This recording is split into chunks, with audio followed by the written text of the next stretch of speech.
आज देखा जाता है कि कभी कभी हम हमेशा खुश रहते हैं और कभी कभी हम जो हैं दुखी हो जाते हैं। फिर कभी खुश हो जाते हैं, कभी दुखी हो जाते हैं। तो ऐसा क्यों होता है? निरंतर हमारे मन के अंदर विचार चलते रहते हैं जो हमारे सुख और दुख का कारण है। कभी ये विचार हमें परेशानी देते हैं तो कभी यह विचार हमें खुशी देते हैं।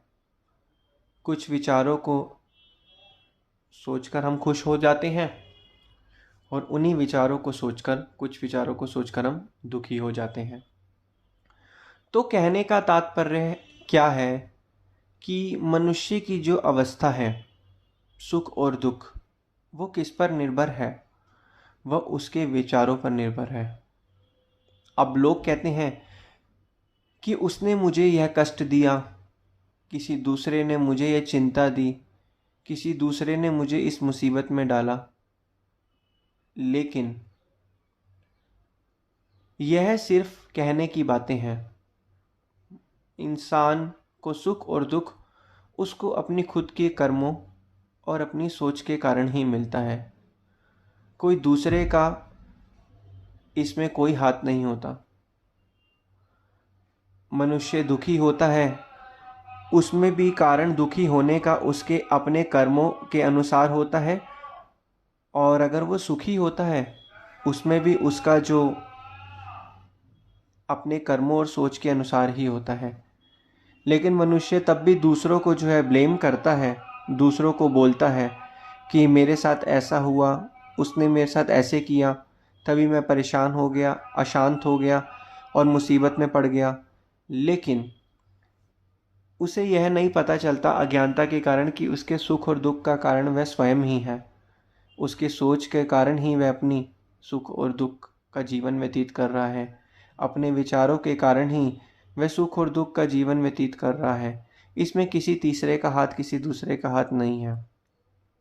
अब विचारों के कारण ही मनुष्य अशांत और परेशान है। लेकिन क्या विचार सचमुच में दुख देते हैं? क्या विचार सचमुच में सुख देते हैं? ध्यान से अनुभव करिए। अब अनुभव कैसे करें और कैसे पता लगाएं कि हमें सच में विचार सुख और दुख देते हैं? जिस भी दिन के समय या रात के समय, पूरे दिन जब भी आपको खाली समय मिले, एकांत में बैठिए एक शांत कमरे में और मेडिटेशन, भजन अभ्यास की स्थिति में बैठिए और आप देखिए कि आप जब नाम जाप जप रहे हैं तो आपके मन के अंदर विचार अपने आप ही चलते जा रहे हैं बादलों की तरह। विचारों की तरंगे कभी उठ रही हैं, कभी बैठ रही है, कभी उठ रही है, कभी बैठ रही है। जब आप अपनी सुरती को उस विचार से जोड़ोगे तो उस विचार का असर आपके अंदर पड़ने लग जाएगा। आप अनुभव करिएगा। और शायद आप में से किसी ने, कुछ लोगों ने अनुभव भी किया होगा। जब विचार कोई भी उठता है, हम उस विचार से कब जुड़ते हैं? जब हम उस विचार को सोचने लग जाते हैं। जब हम उस विचार को सोचने लग जाते हैं तब हम उससे जुड़ जाते हैं। और जब हम उस विचार से जुड़ते नहीं हैं, सोचते नहीं हैं, डिस्कनेक्ट होते हैं, तब हम उस विचार से हमेशा अलग रहते हैं। अब उदाहरण के तौर पर कोई चीज़ आपको परेशान करती थी, मतलब कोई भी चीज़ जो आपको भूतकाल में परेशान करती थी, आज वो चीज़ आपको परेशान नहीं करती। क्योंकि आज वो इसलिए आपको परेशान नहीं करती क्योंकि आपको, आपके अंदर जो है अवेयरनेस आ गई है, जागरूकता आ गई है। अब आपको वो चीज़ कुछ भी नहीं लगती क्योंकि पहले उस चीज़ के डर आपकी सुरती से जुड़ गए थे विचार, तभी आपको वो दर्द देते थे, दुख देते थे। लेकिन आज आप उसके बारे में नहीं सोचते, वो विचार आपके लिए मामूली है और उस पर ध्यान नहीं देते, तो इसलिए आज वो आपको चीज़ जो है वो दुख नहीं देती। तो कहने का तात्पर्य यही है कि जितना हो सके हम भजन अभ्यास करेंगे, भक्ति नाम सुमिरन आराधन करेंगे, उतना उतना हमारे मन के अंदर शांति आती रहेगी, जीवन आनंद से व्यतीत होगा और हमारे मन के अंदर सुख और शांति आएगी। तो यही महापुरुष, वक़्त के संत महापुरुष फरमाते हैं, बताते हैं और यह समझाते हैं कि तुम जीव, तेरे जो कर्मों के अनुसार और जो तेरे विचारों के अनुसार ही तुझे सुख और दुख मिल रहा है। इसमें किसी का हाथ नहीं है। जो तू ये कहता है कि उसने मुझे दुख दिया, उसने मुझे सुख प्रदान किया, कोई भी इस ज़िंदगी में कोई भी किसी को सुख और दुख नहीं देता। ये हमारे खुद के कर्मों और हमारे जो विचारों के कारण ही हमें सुख और दुख मिलता है। तो क्यों इसमें हम किसी को दोष देते हैं? अब पता चल गया कि ये चीज़ हमें दुख ही दे रही है और हमारे लिए चिंता का विषय भी है। तो अब क्या किया जाए कि इस चीज़ से छुटकारा पाया जाए? छुटकारा कैसे पा सकते हैं? छुटकारा हम पा सकते हैं, वक़्त के संतों महापुरुषों ने यही फरमाया है कि जितना जितना आप भजन अभ्यास करोगे, मन की शांति आपके अंदर बढ़ती रहेगी, उतना उतना आपके अंदर जो है सुख बनता रहेगा, सुख रूपी विचार पनपते रहेंगे। वरना ये मन क्या है? मन क्या है? अब मन को समझते हैं। मन एक ऐसी चीज़ है जिसको खुद कुछ समझ नहीं है। उसको आप जो समझाओगे उसे वो सच मानेगा। जिस तरीके से एक छोटा बच्चा होता है, छोटे बच्चे को आप जो आदत सिखाओगे उस बच्चे को वही आदत पड़ जाएगी, चाहे वो आदत सही हो चाहे वो गलत हो। ये आपके ऊपर निर्भर है, आप उसको कौन सी आदत सिखा रहे हैं।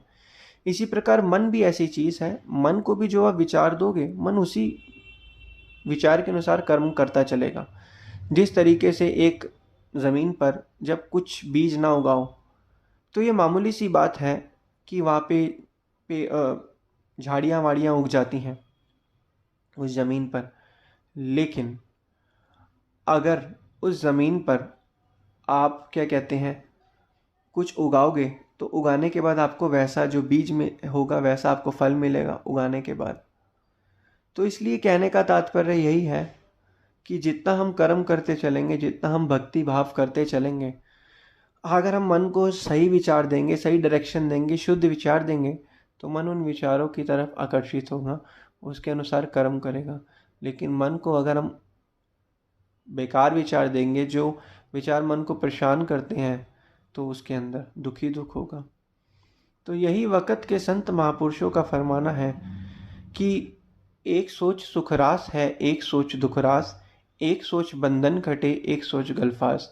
नाम सोच सुखरास है, काम सोच दुखरास, नाम सोच बंधन कटे, काम सोच गलफास। हम अपने कर्मों, अपने भाग्य, अपनी किस्मत को नहीं बदल सकते। जो हमें मिला है, जिस भी राशि के अनुसार हम पैदा हुए हैं, हमें वैसा ही अस्तित्व और हमें वैसे ही हम कर्म करते चलेंगे। लेकिन एक चीज़ हमारे हाथ में, अपनी मन की शांति।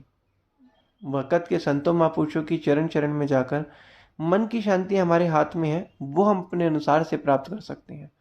उसके लिए हमें किसी भी चीज़ की ज़रूरत नहीं है, सिर्फ भजन अभ्यास और संतों महापुरुषों की चरण चरण में आकर नाम जाप जपना है, हमें वो अपने आप ही चीज़ प्राप्त हो जाएगी। तो ये करिए, वक़्त के संतों महापुरुषों की चरण शरण में जाकर नाम जाप जपिए। जितना जितना हम नाम जपेंगे उतना उतना हमारे मन को शांति मिलेगी, जीवन हमारा आनंद से व्यतीत होगा।